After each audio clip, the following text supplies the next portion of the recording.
Shalom, selamat malam Bapak Ibu Saudara yang dikasihi Tuhan, Jemaat Mezbah Doa dimanapun berada. Malam hari ini, mari kita kembali sama-sama datang pada Tuhan di malam yang indah ini.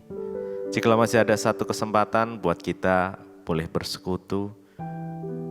Apapun kondisi kita malam hari ini, mari sama-sama mau datang dengan segenap hati, dengan segenap jiwa, dengan segenap kekuatan kita. Biar Tuhan memberikan kekuatan untuk setiap kita. Biar hadiratnya memenuhi setiap kita dimanapun kita berada malam hari ini. Mari kita sama-sama berdoa. Tuhan Yesus, terima kasih. Kami bersyukur malam hari yang indah ini. Terima kasih Tuhan. Jikalau sepanjang hari ini Tuhan boleh memimpin setiap kami. Hingga pada malam hari ini kami boleh kembali datang untuk menikmati hadirat Tuhan. Biar malam hari ini kami boleh fokus. Kami boleh bersekutu dengan Tuhan, menyembah Engkau, Allah kami yang hidup, yang di dalamnya ada keselamatan. Kami mau Tuhan hadir di tengah-tengah kami, dimanapun kami berada malam hari ini. Apapun kondisi kami malam hari ini, kami percaya Tuhan tidak pernah tinggalkan kami sedetik pun. Terima kasih Bapa. Karena malam hari ini kami mau bersyukur. Menyembah Engkau Allah kami yang hidup. Yes. Hanya Engkau yang layak Tuhan disembah. Terima kasih. Kau Bapa dan sahabat kami. Kau yang pedulikan seluruh hidup kami. Terima kasih Tuhan. Terima kasih. Mari datang pada Tuhan. Masing-masing pribadi. Bawa pujianmu, bawa penyembahanmu pada Tuhan. Bawa ucapan syukurmu. Yes. Ingat setiap kebaikan Tuhan. Ingat setiap kebaikan di dalam hidupmu. Makasih. Terima kasih. Terima kasih Tuhan Yesus. Terima kasih.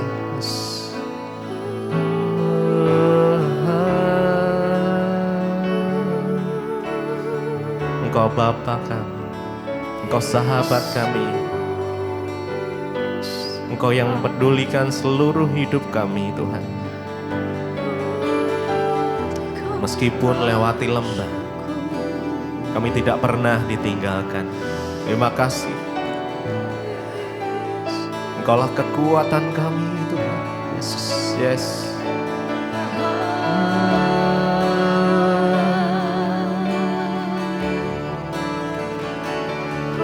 Terima kasih ya Tuhan.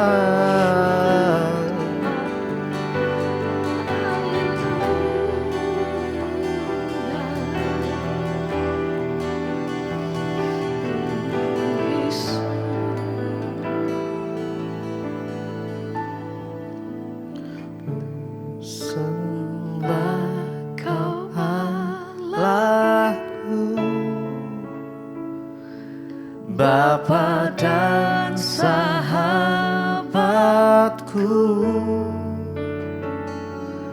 Kau yang pedulikan seluruh hidupku.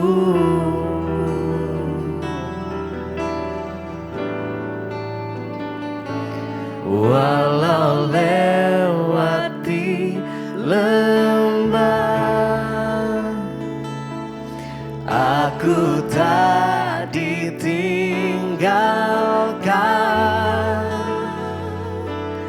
Yesus kekuatan di hidupku. Sembah Kau Allahku, ku sembah Kau Allahku. Bapa dan sahabatku, Kau yang pedulikan, pedulikan seluruh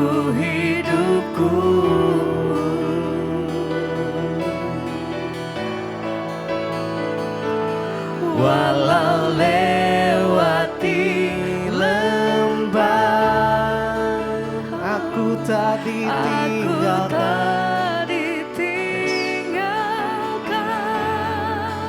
Yesus kekuatan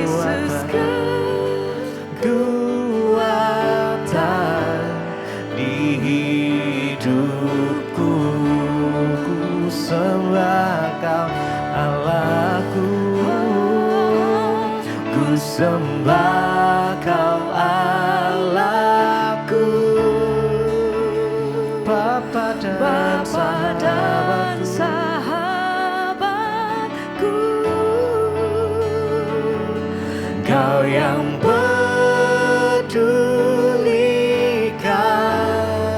seluruh hidupku, walau lewati lembah,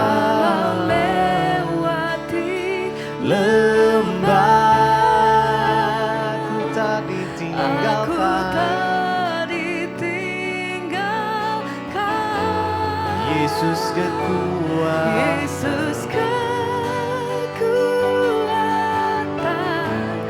di hidupku, ku sembah Kau Allahku, ku sembah Kau Allahku, Bapa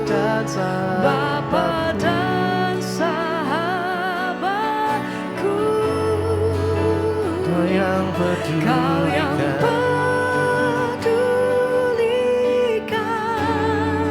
seluruh hidupku,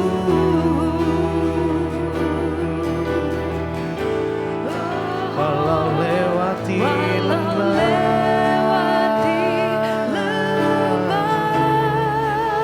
aku tak ditinggalkan. Yesus kekuatan di hidupku,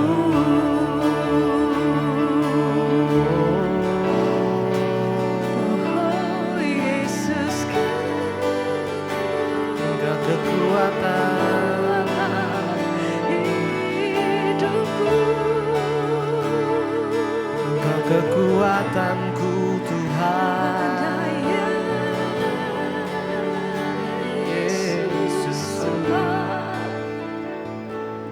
Ku sembah Kau Allahku, Bapa dan sahabatku,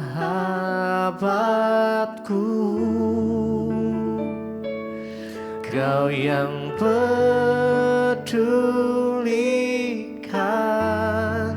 seluruh hidupku,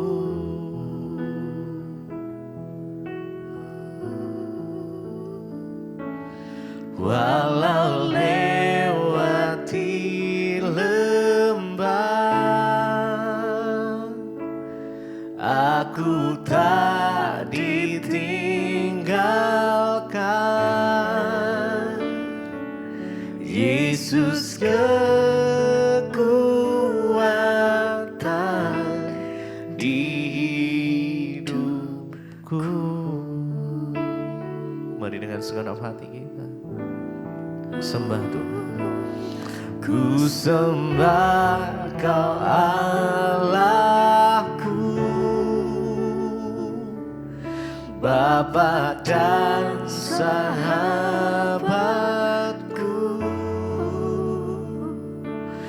Kau yang pedulikan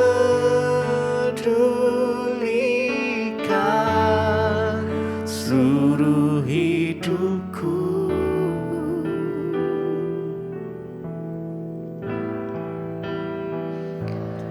walau lewati lembah, aku tak ditinggalkan. Yesus kekuatan di hidupku.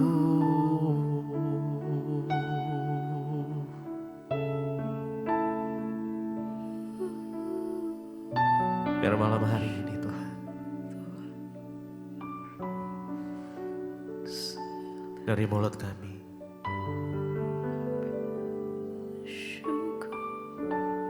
boleh mengalun pujian penyembahan hanya bagi nama-Mu. Sebab hanya Engkau Allah yang layak untuk disembah. Engkau yang layak ditinggikan ya Tuhan. Yes, Jesus. Kami rindukan hadirat-Mu lebih lagi. Yes, Jesus.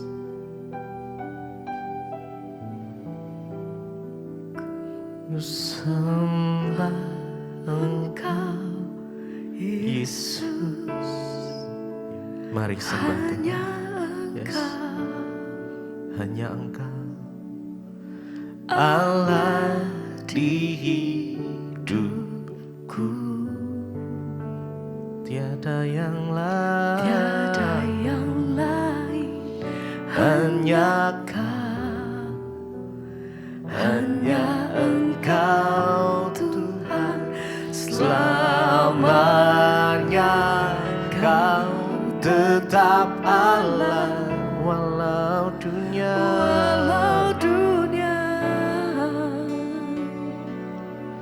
semua bergoncang, tak tergoyahkan. Kau tetap Allah. Ku sembah Engkau Yesus. Ku sembah Engkau Yesus. Hanya Engkau Allah di hidupku. Tiada yang lain, hanya Kau, hanya Engkau Tuhan selamanya. Kau tetap Allah walau dunia semua bergoncang,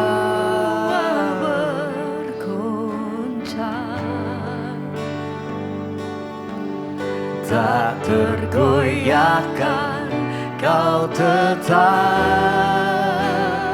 Allah. Mari lebih lagi ku sembah Engkau Yesus. Sembah Engkau Yesus. Hanya Engkau Allah di hidupku. Tiada yang lain, hanya Kau, hanya Engkau Tuhan selamanya. Kau tetap Allah walau dunia semua bergoncang,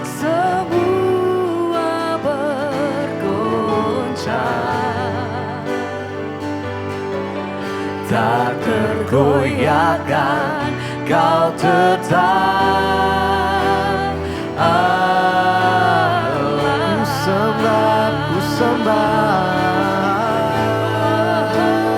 Ku sembah Engkau Yesus. Mari sembah Tuhan. Yes, Kau yang layak disembah Tuhan.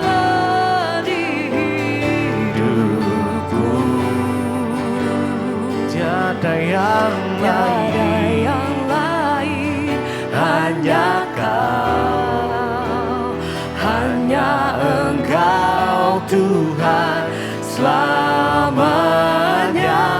Kau tetap Allah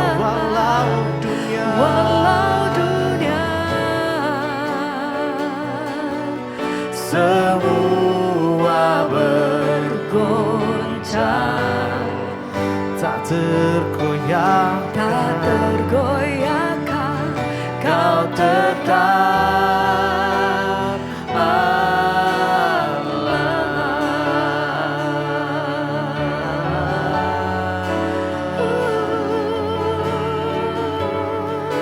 tak tergoyahkan. Ku sembah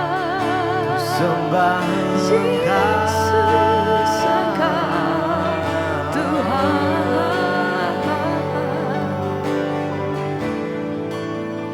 Ku sembah Engkau Yesus, hanya Engkau Allah di hidupku. Tiada yang lain, hanya Kau, hanya Engkau Tuhan selamanya. Kau tetap Allah walau dunia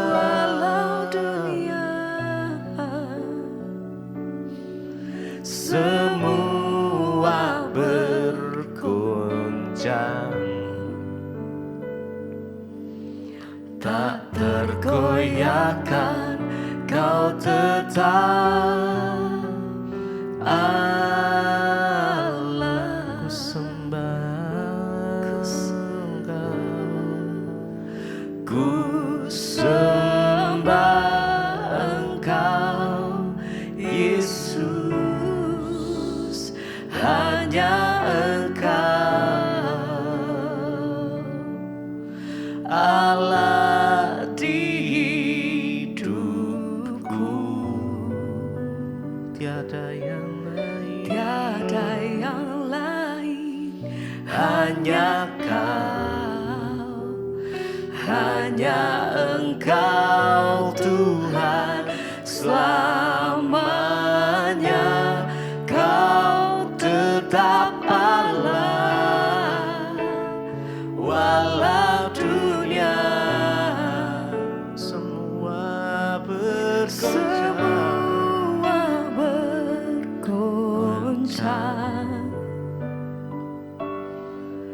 tak tergoyahkan. Kau tetap Allah. Sembah Engkau Yesus, ku sembah Engkau Yesus, hanya Engkau Allah di hidupku. Allah di hidupku. Tiada yang lain, hanya Kau, hanya Engkau Tuhan selamanya. Kau tetap Allah walau dunia semua bergoncang,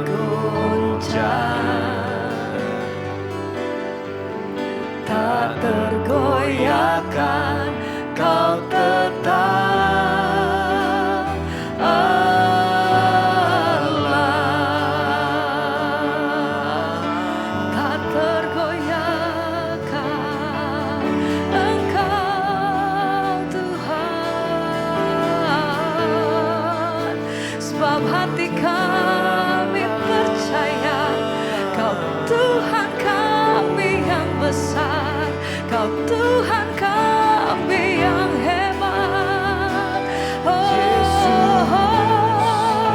Sebab hati kami selalu percaya Kau Allah yang senantiasa pegang hidupku selalu, hanya Yesus. Dan hati kami selalu percaya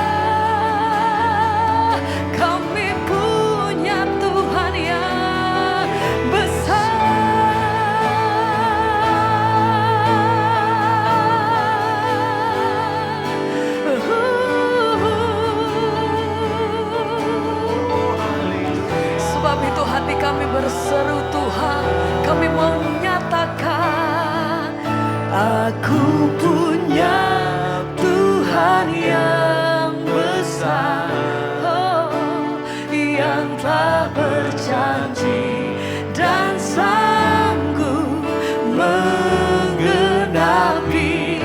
Imanku bersepakat percaya pada kuasa-Mu Tuhan. Terima sekarang. Amin. Kemenangan dari-Mu.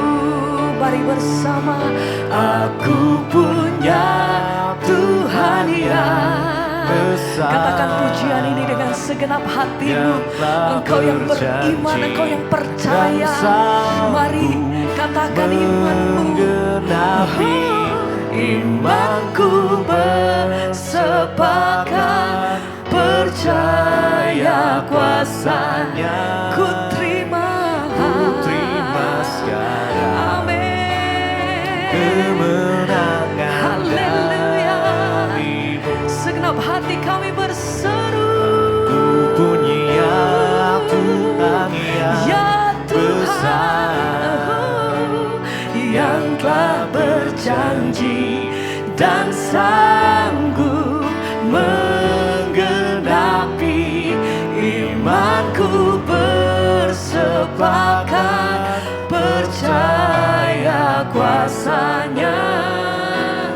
Ku terima sekarang kemenangan dari-Mu.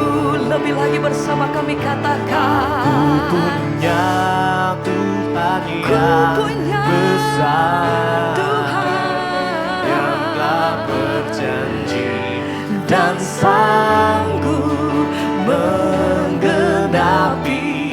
Imanku bersepakat percaya kuasa-Nya. Ku terima sekarang. Amin. Kemenangan dari-Mu. Dengan hati kami berseru nyatakan. Aku punya Tuhan yang besar. Kami percaya Tuhan, satu-satunya pribadi yang kami sembah, Allah yang berdaulat penuh atas hidup kami sampai hari ini dan selama-lamanya. Kami percaya Tuhan. Ku terima sekarang kemenangan dari-Mu. Segenap hati kami berseru dan hati kami percaya. Yang kami sembah, yang kami tinggikan Engkau Tuhan Yesus selamanya.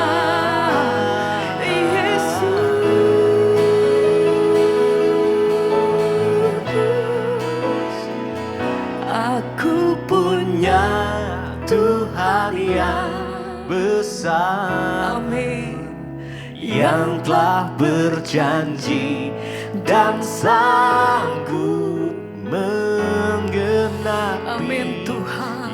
Imanku bersepakat percaya kuasa-Nya.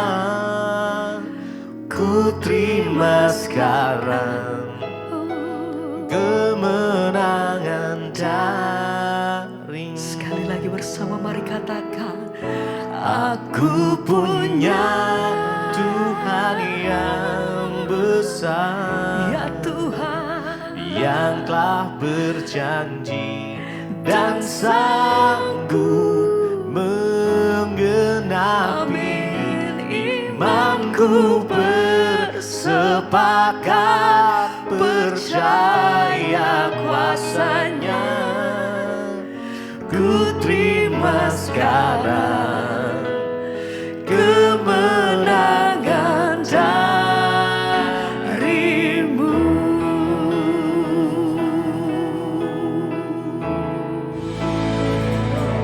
Kami percaya Tuhan, ketika kami bersehati berkumpul bersama dalam satu komunitas yang memuliakan Tuhan, maka di situ kami mengalami mujizat Tuhan. Sebab di mana 2-3 orang berkumpul dalam nama Yesus, Engkau hadir di tengah kami Tuhan. Terima kasih buat sore hari ini, Engkau yang mengumpulkan kami di sini. Kami buka hati bagi firman Tuhan. Urapi hamba-Mu yang tidak ada apa-apanya Tuhan. Tanpa kuasa Roh Kudus-Mu, sungguh kami tidak akan mengerti. Karena itu Roh Kudus, penuhi setiap kami. Dan beri kami hikmat untuk mengerti setiap firman-Mu. Di dalam nama Yesus, yang percaya Tuhan di tengah kita, memberkati kita. Katakan bersama, amin. Tepuk tangan buat Tuhan Yesus. Saudara, silakan duduk. Shalom. Selamat sore, apa kabarnya saudara? Luar biasa, kita semua dalam pemeliharaan Tuhan ya. Setiap orang yang menerima Tuhan Yesus, dia mengalami perubahan hidup. Ya, dia pasti berbuah dalam roh. Dan ketika kita berbuah dalam roh, maka kita tidak akan tahan berada dalam kumpulan komunitas orang-orang yang tidak mengenal Tuhan. Bukan kita membenci orang berdosa, tapi sesuatu sudah berbeda dalam diri kita saudara. Dan itu harus terjadi. Mari kita buka bersama Kisah Rasul pasal yang keempat. Saudara, setelah murid-murid kehilangan Tuhan Yesus ketika Yesus ditangkap, dibunuh, disalibkan dan dia bangkit. Mereka seperti orang-orang tadinya yang kehilangan sesuatu. Tapi ketika mereka berkumpul di loteng dan Roh Kudus penuhi mereka, ada api yang sangat membara untuk mereka mengobarkan Injil, memberitakan Injil. Api Roh Kudus yang membakar mereka untuk mengobarkan Injil. Dan ketika mereka mulai dengan bersemangat dengan api, mereka mulai memberitakan Injil kebenaran, mereka dianiaya oleh imam-imam kepala dan kaisar pada waktu itu. Karena memang itu sudah dinubuatkan. Setiap orang yang mau sungguh-sungguh ya percaya kepada Kristus, pasti dia akan menderita aniaya saudara. Dan itu pasti ya tidak enak bagi kita. Mari kita baca bersama dulu Kisah Rasul pasal 4 ayat 23 mulai. Kita baca secara bergantian, saya baca 23, saudara 24 ya.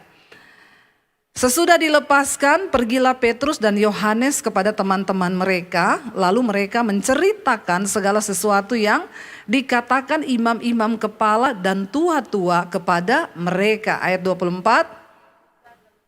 Saudara baca 1, 2, 3. Berseluruh mereka bersama-sama kepada, ya Tuhan, Engkaulah yang menjadikan langit dan bumi dan laut. Tolong baca Alkitab agak bersemangat ya. Ya, lalu ayat yang ke berapa sekarang? 25 ya. Dan oleh Roh Kudus dengan perantaraan hamba-Mu Daud Bapa kami, Engkau telah berfirman, mengapa rusuh bangsa-bangsa, mengapa suku-suku bangsa mereka-reka akan perkara yang sia-sia. Ayat 26.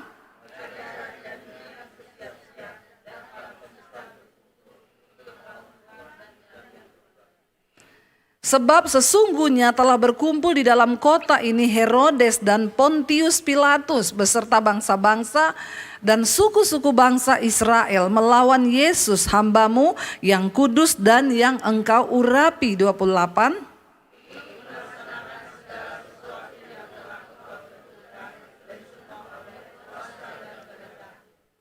Dan sekarang ya Tuhan, lihatlah bagaimana mereka mengancam kami dan berikanlah kepada hamba-hamba-Mu keberanian untuk memberitakan firman-Mu. 30. Untuk menyembuhkan orang dan adakanlah tanda-tanda dan mujizat-mujizat oleh hamba-Mu yang kudus. Dan ketika mereka sedang berdoa, goyanglah tempat mereka berkumpul itu. Dan mereka semua penuh dengan Roh Kudus. Lalu mereka memberitakan firman Allah dengan berani. Sampai di situ dulu. Saudara, ketika Yesus mati, murid-murid sudah dipenuhi Roh Kudus di loteng. Ya, pada waktu itu pencurahan Roh Kudus. Lalu mereka ini mulai memberitakan Injil kerajaan Allah. Tetapi seperti yang sudah difirmankan bahkan zaman Daud dahulu, bangsa-bangsa akan rusuh untuk apa saudara? Untuk ya dikatakan memerangi, bahkan untuk membenci orang-orang yang diurapi oleh Tuhan, ya. Lalu Injil itu mulai dihambat, bahkan sampai saat ini kita lihat saudara ya, ketika kita mau memberitakan Injil memang tidak gampang, tidak mudah. Ya ada saja tekanannya, kenapa? Karena setan gak mau orang diselamatkan. Tapi kita harus selalu punya api Roh Kudus untuk memberitakan Injil.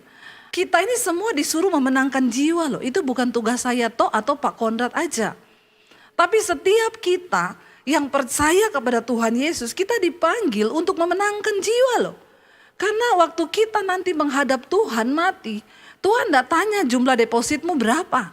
Tuhan gak tanya jumlah rumahmu berapa. Dia gak tanya mobilmu merek apa. Dia gak tanya jabatanmu di dunia apa. Itu semua gak masuk hitungan Tuhan. Tetapi Tuhan akan tanya, berapa banyak jiwa yang sudah kau bawa bagiku. Di mana kita ini sambil bekerja, sambil melayani, kita harus terus memberitakan Injil kebenaran. Amin saudara. Ya, kemana kita harus beritakan? Gak usah berdoa begini, Tuhan kirim aku ke Bangkok. Kata Tuhan, kejauhan keles. Ya, saudara gak perlu berdoa ke Bangkok dulu, atau ke Singapura, atau ke Amerika. Kirim aku Tuhan ke Alaska. Cuma ada beruang di sana. Ya, di mana saudara harus memberitakan Injil? Di komunitasmu, kepada sahabatmu, kepada orang yang ada di sekelilingmu. Karena Alkitab berkata, tuaian itu menguning, tapi penuai sedikit. Bayangkan sudah berapa puluh tahun saudara jadi Kristen. Itu yang Rasul Paulus bilang.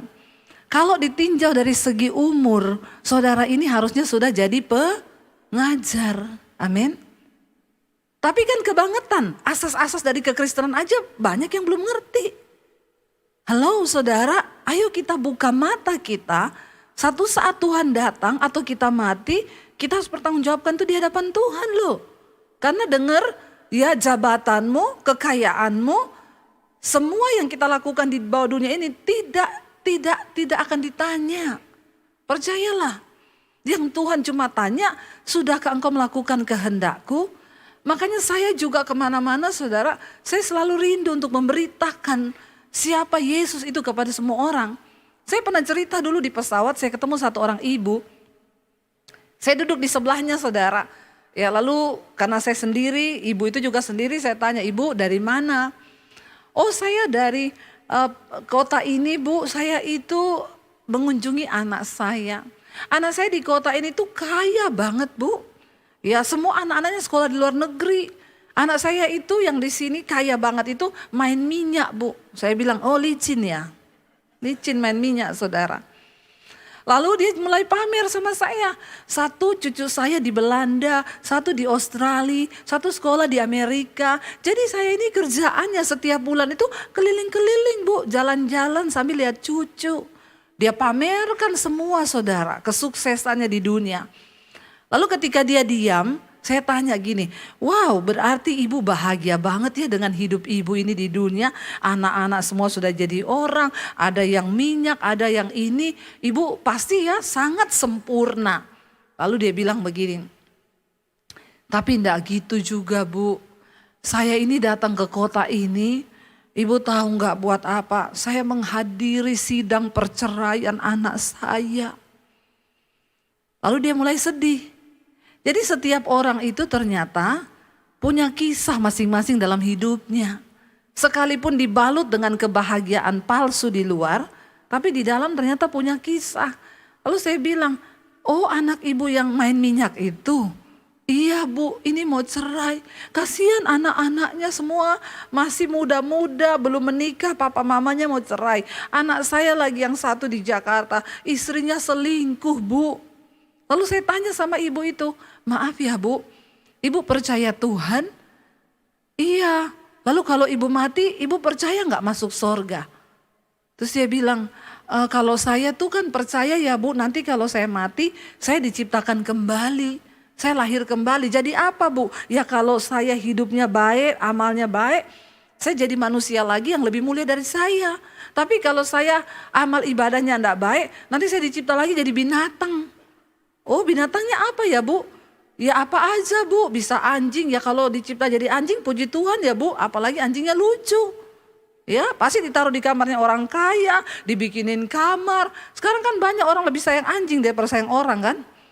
Ya buat anjing segala-galanya. Ada yang diulang tahunin, dipestain saudara ya. Saya bilang coba ibu bayangkan kalau ibu terlahir jadi kecoa.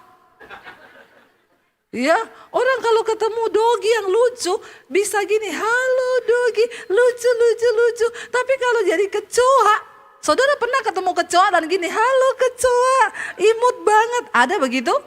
Pasti saudara kelainan jiwa. Orang itu kalau ketemu kecoa pengen apa? Ampuni mereka Tuhan. Ya, orang kalau ketemu kecoa pengen bunuh. Saya itu langsung ambil semprotan baygon. Saya semprot sampai mati. Nggak ada orang ketemu kecoa pengen nyayang. Ibu bayangkan Bu, kalau ibu terlahir jadi kecoa. Lalu dia berpikir, iya juga ya Bu Debbie ya. Atau terlahir jadi tikus. Bu, saya mau kenalkan sama ibu jalan kebenaran. Lalu saya bersaksi sama dia bagaimana Tuhan selamatkan saya. Saya cerita bagaimana Yesus mengubah hidup saya. Ya, lalu dia dijamah Roh Kudus. Saudara, terakhir saya bilang, ibu mau nggak saya doakan Bu. Saya berdoa buat dia saudara di atas pesawat. Ya ketika saya doakan, apalagi pramugari berkata, kita sedang ada dalam cuaca buruk. Ya kenakan sabuk pengaman. Jadi ketika amin saya berdoa, saya bilang, Bu kalau ibu mati sekarang, ibu yakin gak masuk surga? Saya percaya Bu, kalau saya berada di dalam Kristus. Dia bilang begini, ada tetangga saya yang setiap minggu ngajak saya ke gereja Bu. Tapi saya gak pernah mau. Tapi sejak ibu mendoakan saya ini, nanti besok minggu saya mau cari tetangga saya mau ikut dia ke gereja. Amin saudara. Harusnya kita ini punya api yang membara. Ketika ketemu orang itu, langsung di otak kita ini target saya nih.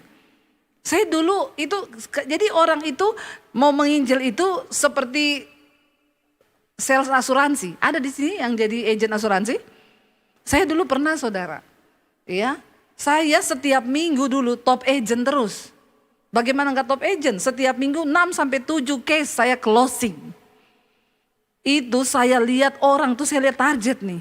Harusnya seperti itu kita nih menginjil. Kalau lihat orang, wah target nih. Usahakan sampai closing, amin. Enggak ada amin lagi. Ngomong amin aja malas ini orang-orang ini, ampuni mereka Tuhan. Karena mereka tahu apa yang mereka lakukan. Ingat loh saudara, kita diselamatkan bukan cuma untuk diri kita sendiri. Ya, kita harus selamatkan orang lain, anak-anak muda. Engkau punya teman di sekolah, di kampus, kenalkan dia sama Yesus. Amin. Coba kita lihat di sana. Ketika akhirnya Petrus dan Yohanes ditangkap, mereka itu ditangkap kenapa saudara? Karena mereka mendoakan orang, mereka menginjili orang, lalu orang itu kemudian percaya. Ketika itu ya kaisar dan para imam-imam kepala ini merasa terusik ya. Jangan sampai orang-orang ini dimenangkan bagi Kristus. Lalu Yohanes dan Petrus ditangkap. Mereka tanya, kamu tuh mendoakan mereka tuh pakai kuasa apa? Mereka bilang pakai kuasa Yesus yang sudah kamu salibkan itu. Lalu akhirnya mereka ditangkap dan mereka dicari alasan untuk dipenjara. Tapi kemudian Petrus dan Yohanes berkata, dengan alasan apa kamu itu mau memenjarakan kami? Tidak ada alasan, apakah karena kami menyembuhkan orang lalu kalian akan penjarakan kami? Ya, akhirnya para imam-imam kepala dan para prajurit di situ berkata, baiklah kami lepaskan kamu, tapi dengan satu syarat, kamu jangan lagi menginjil. Saudara perhatikan doa mereka, saudara lihat ini yang luar biasa ya. Ayat yang ke-29, coba kita baca lagi saudara. Mereka itu berdoanya gini loh, yang luar biasa yang saya lihat di sini saudara. Ketika mereka diancam untuk memberitakan Injil, mereka tidak berdoa gini, Tuhan bunuh semua itu orang-orang yang mengancam kami. No, tapi doa mereka adalah apa? Dia bilang 29, dan sekarang ya Tuhan lihatlah bagaimana mereka mengancam kami dan berikanlah kepada hamba-hambamu ini apa? Keberanian untuk memberitakan firman-Mu. Mereka tidak berdoa supaya orang-orang itu mati. Jangan saudara, sebaliknya minta roh keberanian. Karena hari-hari ini untuk mengucapkan Injil dari mulut kita rasanya itu berat. Iya apa iya? Saudara ketemu temanmu mau ngomong Tuhan Yesus berat enggak? Halo? Berat kan? Anak-anak muda, kau takut dihakimi. Nanti dibilang sok rohani, sok suci, sok kudus. Enggak boleh loh. Karena kita harus menginjil sebelum Tuhan datang kali yang kedua. Kita sedang berpacu dengan waktu. Tuhan masih mengulur waktu supaya semakin banyak orang diselamatkan. Dan ini tugas kita. Lalu saudara dikatakan di sana, akhirnya mereka pulang kepada teman-teman mereka dan mereka berdoa bersama-sama. Di dalam satu komunitas sel. Kumpulan orang-orang benar. Waktu mereka sedang berdoa, goyanglah tempat mereka berkumpul itu. Dan mereka semua penuh dengan Roh Kudus. Lalu mereka memberitakan firman Allah dengan berani. Kenapa mereka berkumpul bersama? Karena firman Tuhan bilang, di mana 2-3 orang berkumpul bersama, berdoa kepada Yesus, maka Tuhan mendengarkan mereka. Mereka menjadi kuat. Lalu kita lanjut ayat 32. Nah ini dia. Cara hidup jemaat ya. Ayat 32 kita baca bersama 1, 2, 3. Adapun kumpulan orang yang telah percaya itu, mereka sehati dan sejiwa, dan tidak ada seorang pun yang berkata bahwa sesuatu dari kepunyaannya adalah miliknya sendiri, tetapi segala sesuatu adalah kepunyaan mereka bersama. Ini susah enggak saudara? Kalau zaman sekarang susah enggak? Susah loh, punya saya, punya saudara juga punya saya. Untung di saya dong. Ya, punyanya saudara jadi punya saya juga. Nggak ada yang bilang punyaku. Ya, tapi ini gereja mula-mula. Sekarang ini nggak tahu ya. Orang semua lebih ya kepada kepentingan diri sendiri. Ayat 33 kita baca. Dan dengan kuasa yang besar, rasul-rasul memberi kesaksian tentang kebangkitan Tuhan Yesus. Dan mereka semua hidup dalam kasih karunia yang melimpah-limpah. Karena mereka sehati dan sejiwa. Sekarang ini jangankan di satu komunitas, di rumah tangga aja suami istri itu jarang yang sehati sejiwa. Ya, sehidup semati, satu hidup satu. Ya itu yang terjadi. Tapi zaman dulu dalam komunitas mereka sehati sejiwa. Lalu dikatakan ayat 34. Nah ini saudara sebelum syok membacanya persiapkan mentalmu. Ya kita baca bersama 1, 2, 3. Sebab tidak ada seorang pun yang berkekurangan di antara mereka, karena semua orang yang mempunyai tanah atau rumah menjual kepunyaannya itu, dan hasil penjualan itu mereka bawa dan mereka letakkan di depan kaki rasul-rasul, lalu dibagi-bagikan kepada setiap orang sesuai dengan keperluannya. Wow enggak? Zaman sekarang ini terjadi? Rumah, tanah dijual. Tapi ini bukan pendeta yang suruh.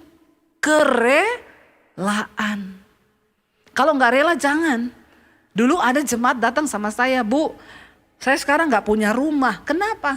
Soalnya dulu ada pendeta suruh saya jual rumah saya untuk diberikan untuk penginjilan misi. Jadi saya kasih semua uangnya sama dia. Terus sekarang saya gimana? Saya bilang kau pergi tinggal sama itu pendeta itu. Yang suruh kau jual rumah. Ya jangan datang sama saya. Kenapa saya yang dapat pahitnya? Sana yang dapat enaknya, saya yang dapat pahitnya. Saudara, ini kalau rela. Bukan karena paksaan. Zaman dulu ketika orang dijamah Roh Kudus, mereka tuh terbakar saudara. Ya, bukan hanya uang yang mereka beri, rumah, tanah dijual untuk kebutuhan bersama-sama. Hari ini saya enggak suruh saudara jual rumah. Saya enggak suruh saudara jual tanah. Tapi kita ambil spirit dari jemaat mula-mula dalam kelompok sel yang benar. Tidak ada yang berkekurangan. Mereka saling berbagi. Mari kita mulai perhatikan orang-orang di sekeliling kita. Kita berbagi saudara. Karena saya mau ngomong, untuk bisa berbagi itu adalah anugerah Tuhan loh. Tidak semua orang bisa berbagi. Makanya kemarin Saya masuk, ada orang WA ke saya, Bu, ini gereja kami. Dia kirim foto-foto saudara. Saya survei lewat beberapa teman, benar nggak ini gereja mereka keadaannya seperti ini? Lalu dia bilang, iya Bu, memang benar, mereka itu gerejanya seperti itu. Ketika saya dapat begitu, baru saya ngomong, oke, nanti kita akan bangun. Ya kamu pergi ke toko bahan bangunan, tanya yang dibutuhkan apa-apa aja, saya transfer ke toko bangunannya. Saya bilang sama Tuhan, terima kasih Tuhan, ini adalah anugerah. Kenapa saya bilang anugerah? Karena tidak semua orang bisa dapat kesempatan untuk berbuat baik. Enggak semua orang berbuat baik di tempat yang tepat loh saudara, bukan di tempat yang tidak tepat. Ya, saya ingat dulu ada satu orang ibu, dia WA kepada saya, dia bilang, Bu Debbie, saya beberapa minggu ini baru menemukan channel ibu di YouTube. Saya baru menyadari Bu bahwa ternyata selama ini saya hanya hidup untuk uang, cari uang. Dia punya tambang saudara. Dan akhirnya dia bilang begini, Bu boleh nggak saya mau ikut ibu ke daerah-daerah. Saya juga pengen ketemu pendeta-pendeta di pedalaman. Saya bilang ayo kalau ibu mau. Oke ya Bu, nanti saya ikut ya Bu. Saudara baru dia bilang begitu, seminggu kemudian dia WA saya. Bu, saya kan memang ada sakit beberapa waktu ini. Saya check up ke dokter kemarin, dokter menyatakan saya kena kanker otak stadium akhir. Jadi ini lagi pergumulan apakah saya harus dioperasi atau tidak, karena dokter bilang itu harus dioperasi. Ibu doakan ya Bu, saya pengen pelayanan bareng ibu. Akhirnya saudara, dia dioperasi. Hanya dalam waktu beberapa saat tiba-tiba sejak dioperasi dia koma, tidak sadar sampai meninggal. Saya itu bertanya sama Tuhan gini, Tuhan bahkan untuk berbuat kebaikan pun itu semua ternyata ada waktu Tuhan. Ada orang yang rindu kepengen membalas cinta kasih Tuhan tapi gak dapat kesempatan saudara. Iya, karena itu mari kita bertumbuh dalam satu komunitas yang sehat. Kenapa saudara? Kita harus bertumbuh dalam satu komunitas yang sehat. Yang pertama, karena firman Tuhan berkata, coba kita buka bersama saudara ya dalam 1 Korintus ya. Pergaulan yang buruk itu merusak kebiasaan baik. 1 Korintus 15 ayat 33. Mengapa kita harus ada dalam komunitas yang benar, yang sehat, bertumbuh di sana? Baca bersama 1, 2, 3. Janganlah kamu sesat. Pergaulan yang buruk merusakkan kebiasaan yang baik. Ternyata orang yang tersesat itu bukan dia yang pergi berdoa-berdoa di bawah pohon pakai asap-asap, bukan. Orang yang tersesat bukan hanya ketika kau pergi ke dukun. Tetapi ayat ini dengan jelas berkata, janganlah kamu sesat. Pergaulan yang buruk merusakkan kebiasaan baik. Jadi waktu kita salah bergaul di satu komunitas yang salah, kita ini akan gampang tersesat. Karena kebiasaan baik kita perlahan akan mulai berubah menjadi buruk. Hati-hati dengan komunitas di mana saudara berada. Di kantormu, di kampusmu, waktu engkau mulai hidup dengan prinsip kebenaran firman Tuhan, bertahanlah di sana. Saya banyak orang datang, Bu tadinya saya ini tidak merokok. Tapi karena semua teman-teman saya merokok, terpaksa saya merokok. Kamu gak perlu ikut merokok ketika kamu ada di komunitas yang begitu. Saya ini tadinya gak suka dugem Bu. Tapi sejak saya bergaul dengan teman-teman di kampus saya, mereka suka dugem. Akhirnya sekarang saya dugem. Jadi tiap malam dia dugem, dunia gemetar.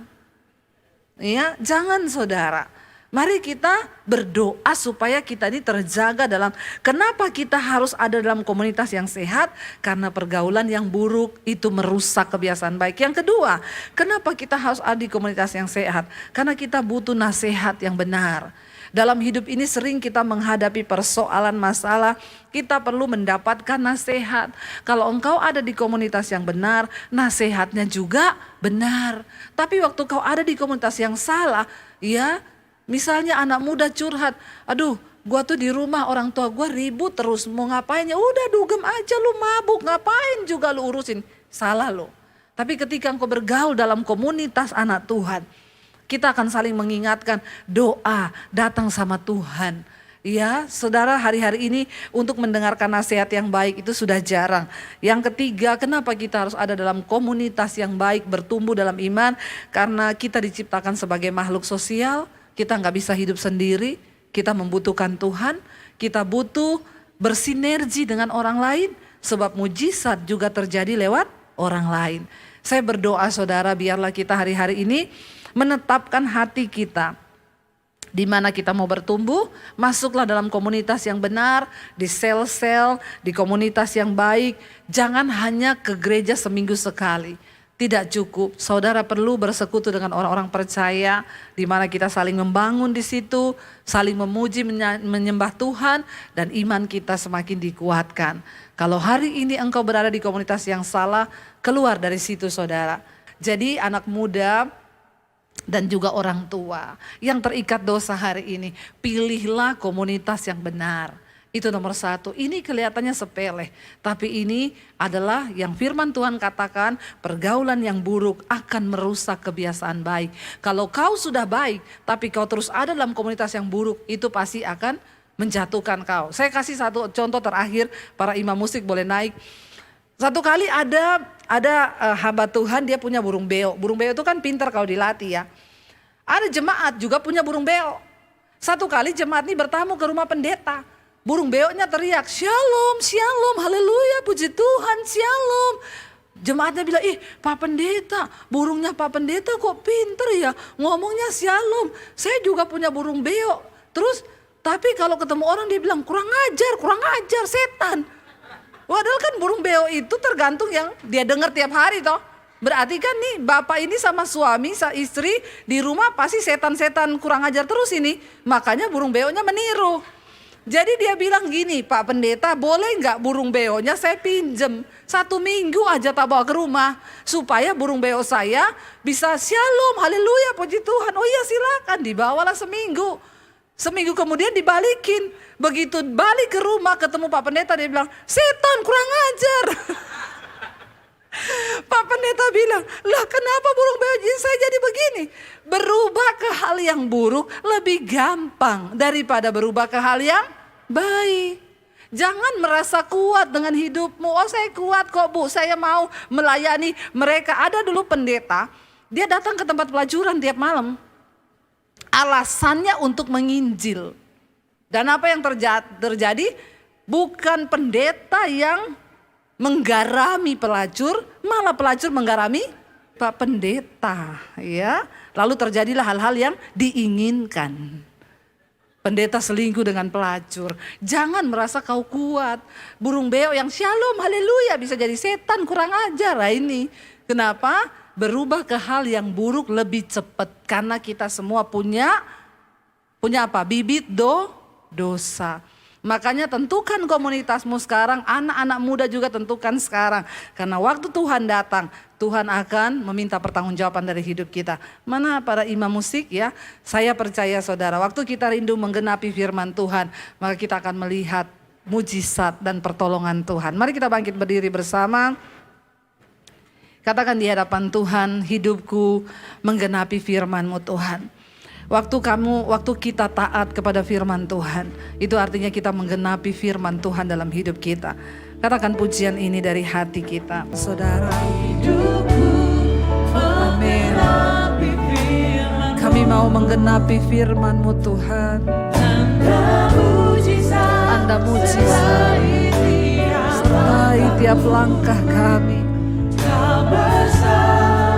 Amin Tuhan.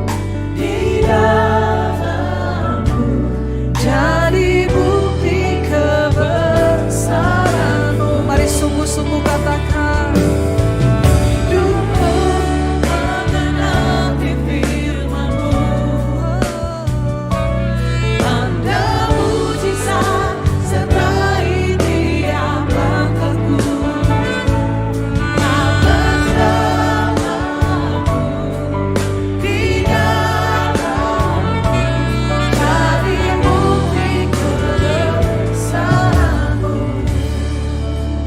Saudara, firman Tuhan berkata di akhir zaman yang kudus akan semakin kudus, yang fasik akan semakin fasik. Mari kita tentukan hari ini kemana kita akan membawa hidup kita. Firman Tuhan berkata akan ada perbedaan di hari-hari yang terakhir. Kita tidak punya pilihan selain menetapkan hati kita untuk ada di komunitas yang benar, bertumbuh dalam pertumbuhan iman yang benar. Terima kasih Bapa. Hamba berdoa untuk setiap anak-anak-Mu yang hadir. Biarlah kami rindu untuk menggenapi firman Tuhan dalam hidup kami. Karena ada begitu banyak janji yang Tuhan beri bagi kami. Dan itu akan terjadi ketika kami sungguh-sungguh menghidupi setiap firman Tuhan. Tanamkan kami dalam komunitas yang benar. Dan beri hati kepada kami yang penuh belas kasihan untuk orang-orang yang belum mengenal Tuhan. Supaya kami dengan api yang berkobar memberitakan Injil Kerajaan Allah. Supaya satu saat ketika kami berdiri di hadapan Tuhan, kami dapat mempersembahkan jiwa-jiwa yang kami bawa untuk diselamatkan bagi Kristus. Terima kasih Bapa, materaikan firman-Mu dalam hidup kami. Roh Kudus yang mengajarkan kepada kami kekuatan dan kuasa untuk melakukan firman Tuhan. Terimalah kiranya berkat, rahmat, anugerah dari Allah Bapa, cinta kasih dari Tuhan Yesus Kristus turun atas hidup kita mulai malam hari ini, bahkan sampai kali yang kedua Tuhan Yesus datang kembali menjemput setiap kita, dan nama kita semua tercatat di dalam kitab kehidupan. Di dalam nama Tuhan Yesus Kristus, kita semua yang percaya diberkati, disertai Tuhan. Mari katakan bersama, amin, amin, amin. Kau yang pegang tanganku, Kau yang sentuh hatiku, selamanya ku cinta Kau Yesus, selamanya ku menyembah-Mu. Kau yang pegang tanganku,